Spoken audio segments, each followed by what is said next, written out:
शान हवे बक्सर के शोषित के हवे रखवाला, भैया जी के आन बान के सगर हो बाटे हाला।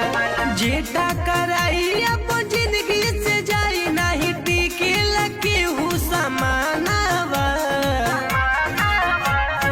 बबली भैया बक्सर के जनवा,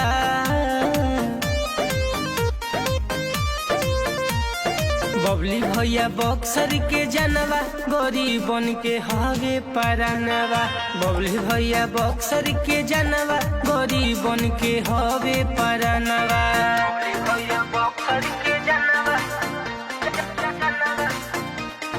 बबली भैया बक्सर के